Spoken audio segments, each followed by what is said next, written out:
Suite de cette rêve transatlantique du MEDEF ici en direct de l'avenue Bosquet, du siège du MEDEF à Paris, on va maintenant accueillir, si vous le voulez bien, trois personnalités. L'une est politologue, elle est membre d'un puissant think tank, elle connaît parfaitement les rouages de la politique étrangère. Le deuxième a été un emblématique ambassadeur des États-Unis en France. Et le troisième, qui en réalité va être le deuxième, parce qu'on a un peu changé l'ordre, représente les Français de l'étranger aux États-Unis dans son mandat de député. J'accueille d'abord pour ce chapitre Alexandra de Hopscheffer, qui est avec nous. Bonsoir, merci d'être là en direct, bien connecté. Vous êtes politologue, directrice du bureau parisien de GMF, le German Marshall Fund of the United States. C'est dire que vous êtes sur ce pont, sur ce chemin qui traverse l'Atlantique. Et puisqu'on parle de dessous des cartes, c'est comme ça qu'on a décidé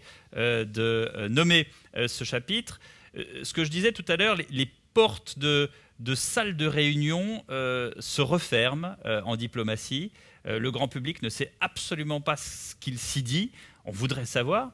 Alors justement, je vais un peu briser un secret, Alexandra, mais vous venez de passer une semaine avec les diplomates américains. On est dans le post-AUKUS où le climat est encore très très tendu. On vient de le voir avec la table ronde précédente. Alexandra, on apprend en fait depuis quelque temps qui est Joe Biden vis-à-vis de la France. On a eu des espoirs après Trump. On se dit, bon, Joe Biden, c'est quand même un démocrate, etc.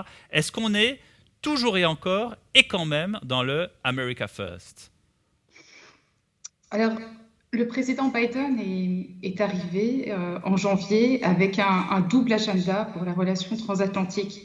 C'était numéro 1, réparer la relation transatlantique, et numéro 2, essayer de réformer le partenariat transatlantique.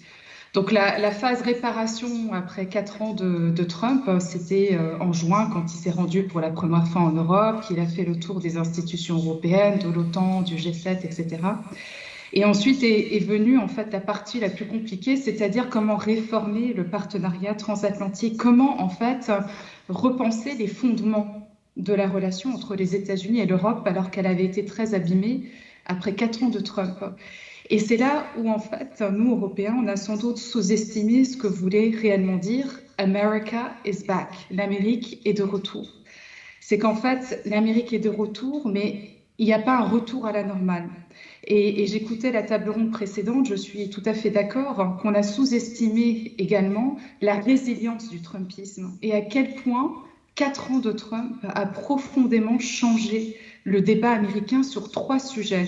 Et d'ailleurs, ça a aussi influencé notre débat en Europe et en France sur ces sujets. La souveraineté, les alliances et la Chine. Et sur tous ces sujets, on voit qu'il y a des frictions entre les États-Unis, la France, les Européens.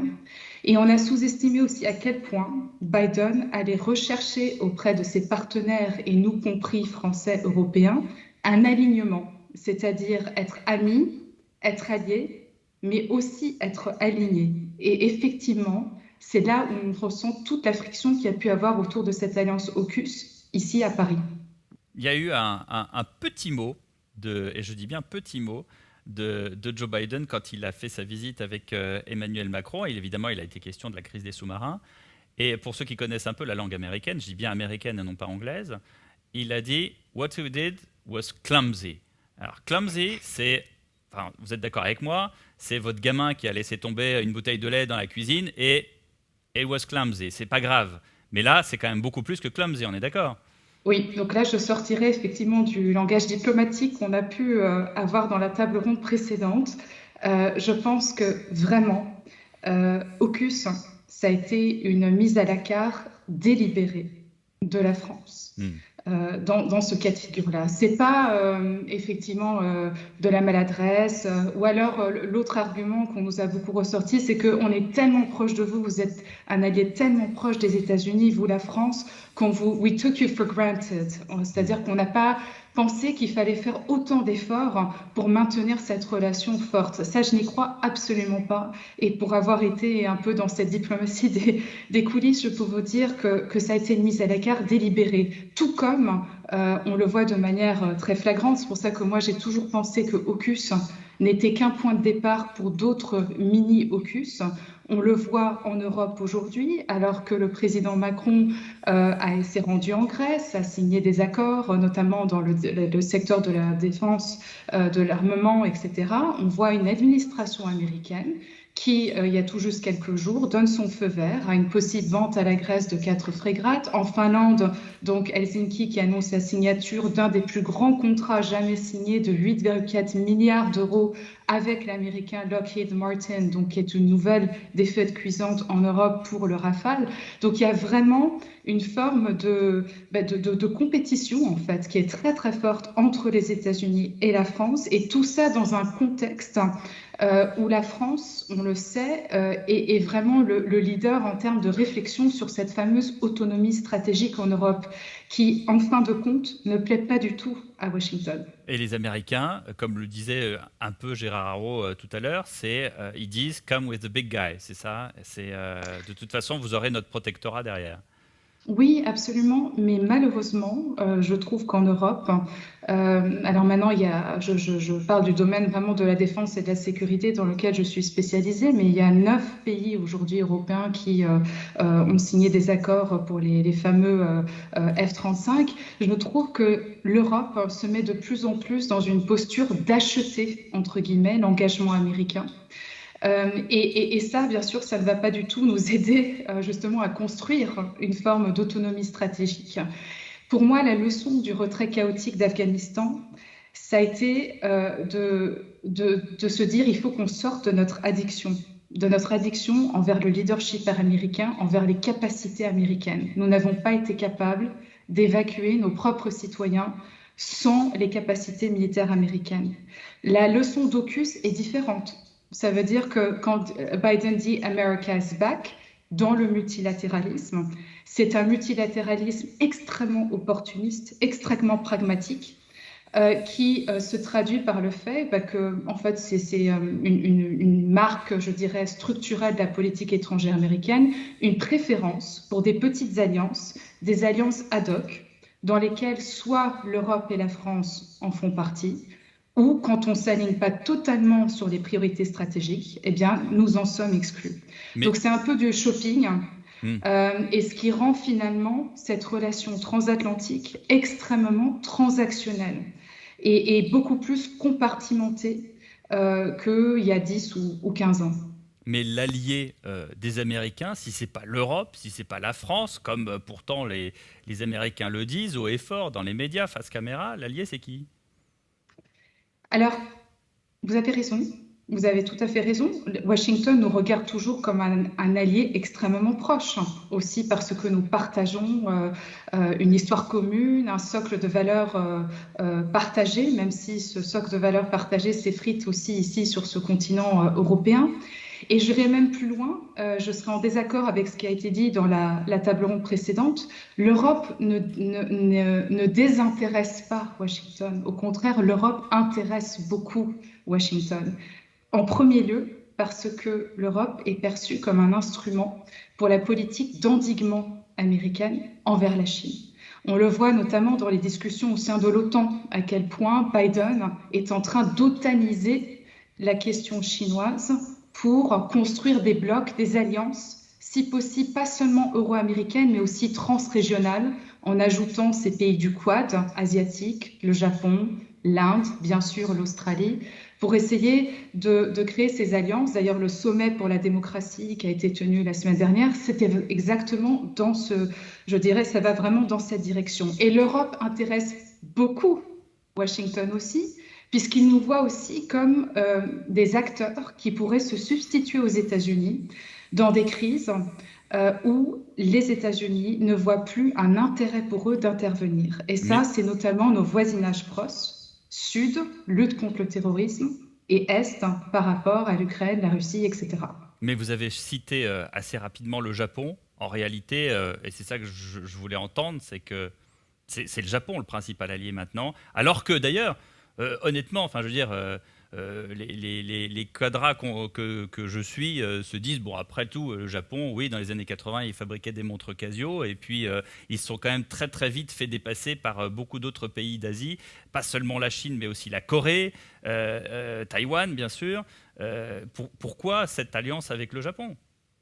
C'est une alliance qui est devenue absolument structurante dans la politique étrangère américaine. Vous demandez à un diplomate américain, à un commandant militaire américain ou à un officiel à la Maison-Blanche aujourd'hui, qui est aujourd'hui pour les États-Unis l'allié le plus proche, hein. Ils vous répondent tous le Japon.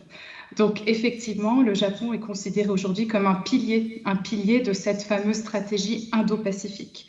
Et aussi, le Japon s'inquiète de plus en plus de l'influence des tactiques de déstabilisation de la Chine.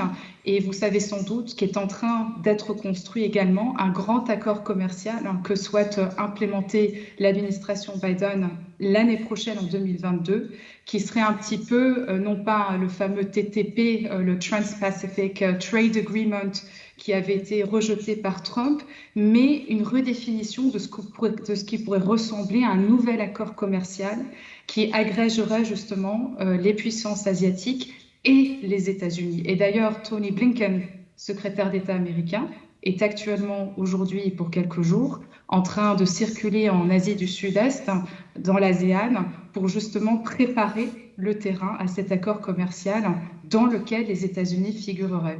Eh bien voilà, ça prend tout son sens. On a beaucoup plus d'informations maintenant avec vous. Merci beaucoup, Alexandra Hopscheffer, d'avoir été en direct avec nous dans cette REF transatlantique. Je vous propose maintenant d'accueillir notre deuxième invité pour ce panel. C'est Roland Lescure, qui est sans doute connecté avec nous, député LREM des Français de l'étranger, de la première circonscription qui s'étend donc sur toute l'Amérique du Nord et inclut bien sûr les États-Unis. C'est ce qui nous intéresse en premier lieu. Dans un instant, on va être en direct avec Roland Lescure, qui sait justement, il est là. Bonsoir, merci d'être avec nous, monsieur le député. Bonsoir. Première question, qu'est-ce que c'est qu'être français aux États-Unis? C'est une question un peu large, mais elle a quand même tout son sens. D'abord, c'est être assez nombreux, parce que quand on compte le nombre de Français qui sont inscrits au consulat, c'est la seule manière officielle de les compter, ils sont à peu près 150 000 aux États-Unis. La réalité, c'est sans doute 2 à 3 fois plus, parce que, évidemment, ils ne s'inscrivent pas tous, même si la crise sanitaire a fait qu'il y en a beaucoup qui se sont rappelés qu'être français, c'était pas forcément une mauvaise chose, et qu'être inscrit au consulat, ça permettait notamment de refaire son passeport plus facilement. C'est très important. Pourquoi est-ce que ça n'est pas une mauvaise chose? Parce que vous prenez le verre à moitié vide. Pourquoi est-ce que ce n'est pas une mauvaise chose, ou pourquoi ça n'est pas, au contraire, une très bonne chose? Non, c'est une très bonne chose. Oui. Mais moi, ce qui me frappe surtout, c'est que les Français d'Amérique, et notamment les Français des États-Unis, sont à la fois français et américains. C'est-à-dire qu'ils sont vraiment un pont entre les deux parties de l'Atlantique, et notamment les entrepreneurs, on y reviendra sans doute, mais pas seulement. Alors, ce qui est après peut-être un peu drôle et anecdotique, c'est que les Françaises et les Français ressemblent aussi, surtout, avant tout, à la ville dans laquelle ils atterrissent. Un Français de Boston, ça n'a rien à voir avec un Français de San Francisco, de New York, de Seattle ou de Houston, à la fois pour des raisons économiques. À Houston, ça ne vous surprendra pas, ils sont tous ou presque ingénieurs pétrochimiques. À Boston, ils sont chercheurs en biotechnologie. À New York, ce sont beaucoup des avocats et des banquiers. À San Francisco, des entrepreneurs dans la tech. Donc on a vraiment des Françaises et des Français qui savent où ils atterrissent, mais qui n'oublient jamais quand même de rester français. On y reviendra sans doute aussi dans notre conversation. Alors, on y reviendra, on va y revenir tout de suite parce que le temps passe. Les entrepreneurs, combien sont-ils et comment est-ce qu'ils vivent en France? J'imagine bien ou pas d'ailleurs. Alors, il y a 2 manières d'être entre guillemets entrepreneur aux États-Unis. Il y a d'abord les filiales des grands groupes français. Ça, c'est 4800 filiales qui, selon les estimations qu'on peut faire, emploient à peu près 800 000 personnes aux États-Unis. Donc, il y a 800 000 personnes françaises et surtout américaines qui sont employés par des entreprises françaises, qui sont souvent d'ailleurs dirigées par des Français. J'étais à Seattle la semaine dernière, j'ai rencontré les dirigeants locaux de Safran, de Dassault Systèmes, des gens qui travaillent chez Amazon beaucoup, et tout ça, ce sont beaucoup des Français. Et puis, il y a aussi des entrepreneurs. Alors ça, on n'a pas de chiffrage exact. Quand on interroge l'ambassade des États-Unis ici sur les fameux visas E, qui sont les visas entrepreneurs, ils nous disent qu'il y en a des milliers qui sont des Français. Mais par ailleurs, il y a des binationaux, il y a des Français qui ont la carte verte, ceux-là, on ne les compte pas. Ils sont entrepreneurs. Et donc, on a des dizaines de milliers de Françaises et de Français qui entreprennent aux États-Unis. Beaucoup dans l'alimentation, ça ne vous surprendra pas, ça c'est partout. Des traiteurs, des boulangers, des restaurateurs. Puis évidemment, dans les secteurs dont je parlais tout à l'heure, qui sont très en phase avec l'économie locale, pétrochimie ou énergie ou transition énergétique à Houston, les technologies à San Francisco, les biotech à Boston, etc., etc. Il est beaucoup question de la Chine dans cette rêve transatlantique. Est-ce qu'il y a des entrepreneurs, et vous dialoguez évidemment au quotidien avec eux, qui sont des exemples justement d'alliés des États-Unis pour aller sur le marché chinois et pour y aller d'ailleurs en force? Alors, effectivement, quand on est sur la rive gauche, c'est-à-dire sur la côte ouest, on trouve souvent, plus que des entrepreneurs d'ailleurs, mais des cadres français qui sont présents dans les grandes entreprises et qui s'orientent vers la Chine. J'ai pas en tête une entreprise particulière de type entrepreneurial qui est aux États-Unis, qui aide une grande entreprise à s'exporter.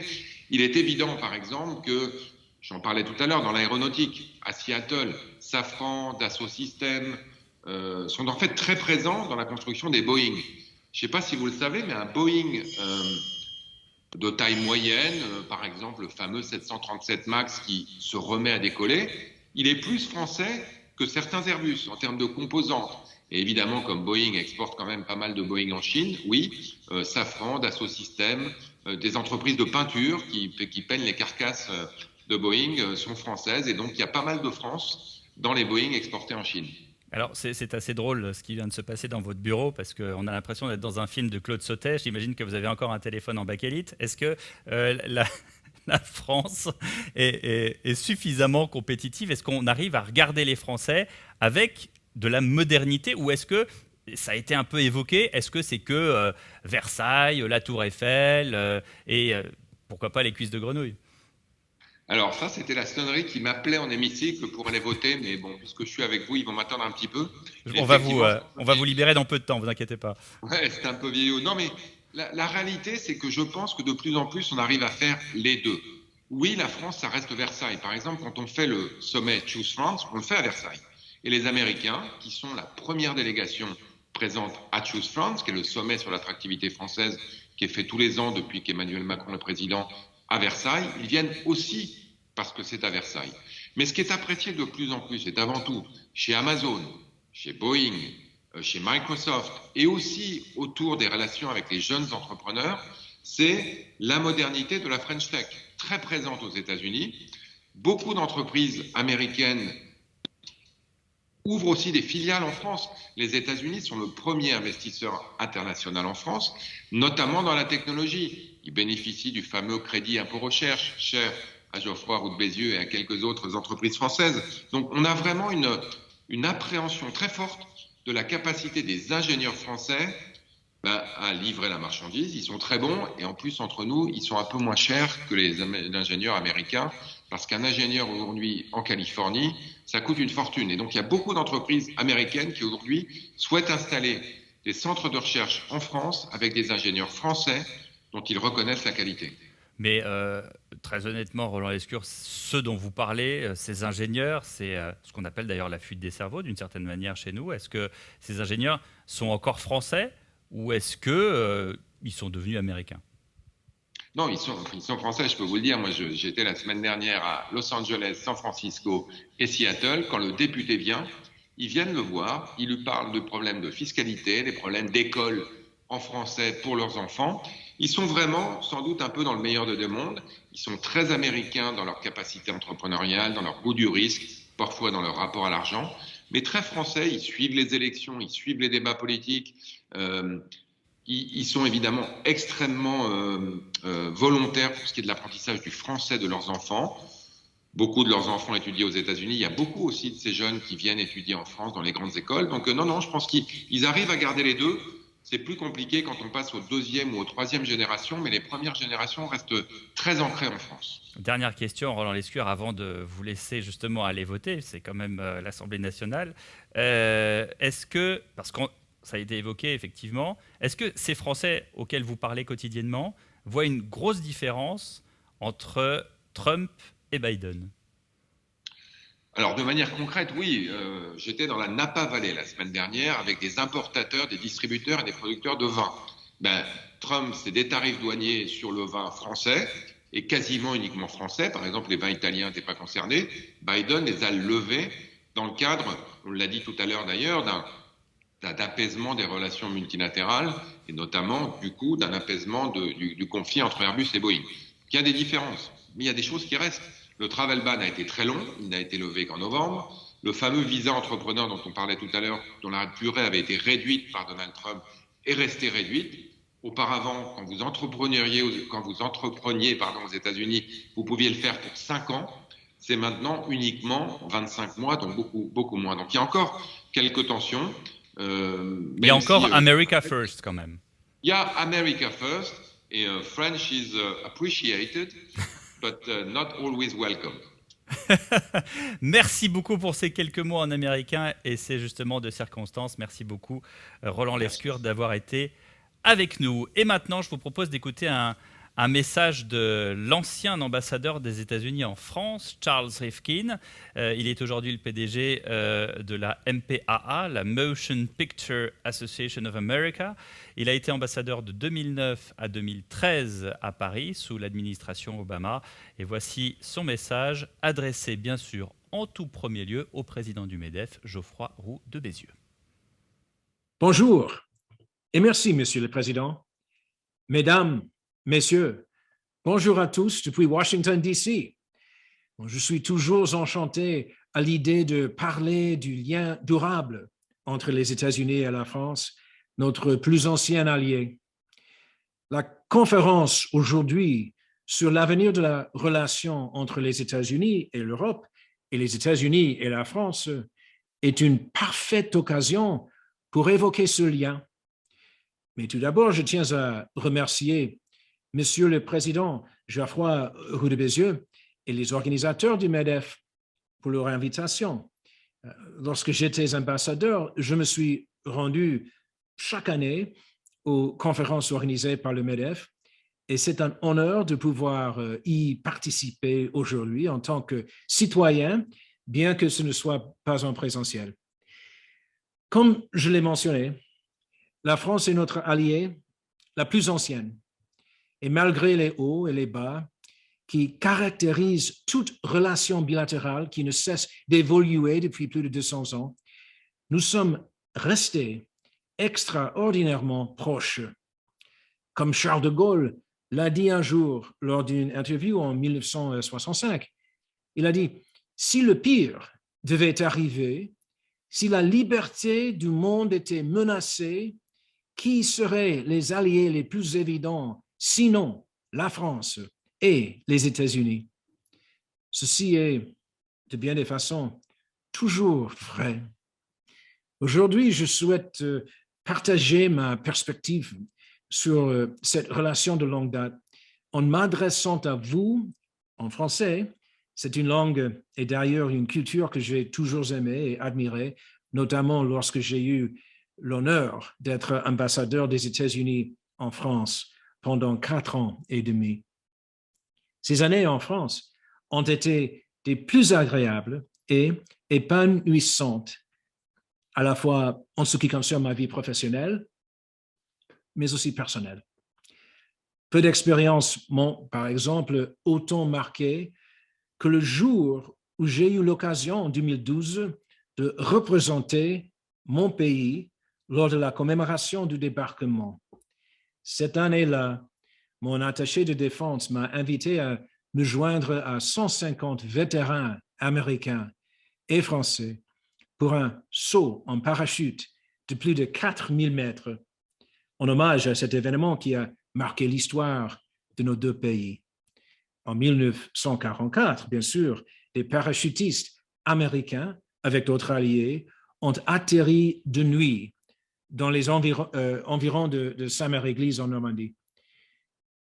Dans les airs, au-dessus des mêmes champs où les Américains avaient atterri en 1944, alors que la météo était clémente, qu'il faisait jour et que j'étais entouré de la US Army's Golden Knights, ma grande considération pour ces hommes qui avaient atterri de nuit en pays occupés et sous les tirs et pour leur engagement a été décuplé. Ainsi, alors que nous menons tous une réflexion aujourd'hui, je crois que nous avons déjà défini le cadre de notre avenir, et ce, grâce aux liens personnels, politiques et culturels que nous avons tissés aux guerres et aux batailles que nous avons menées ensemble et à notre compréhension de ce qui se joue pour nous tous. Ce cadre est bien en place et n'est pas remis en cause par les défis les plus difficiles de ce dernier temps. L'année dernière, j'ai eu l'occasion d'aborder ce sujet avec des diplomates américains. Le message que je leur avais adressé était clair. Si nous délaissons nos relations avec l'Europe, ce sera à nos risques et nos périls. Dans le cas de l'industrie au sein de laquelle je travaille maintenant, l'industrie audiovisuelle, l'Union européenne s'affirme de plus en plus comme un leader mondial sur des questions politiques qui ont un impact bien au-delà de l'Europe.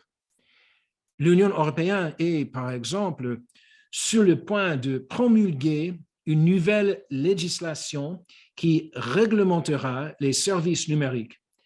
En outre, elle réfléchit à comment réglementer l'intelligence artificielle et discute de la taxation des services numériques. Ce sont des sujets sur lesquels nous avons beaucoup à apprendre les uns les autres et cela va dans les deux sens, je peux vous l'assurer. Un exemple très parlant pour notre secteur est la lutte contre le piratage en ligne. Le reste du monde n'a de cesse d'admirer l'avant-gardisme européen, notamment concernant le processus juridique de blocage des sites pirates qui a été élaboré en Europe et qui s'avère très efficace.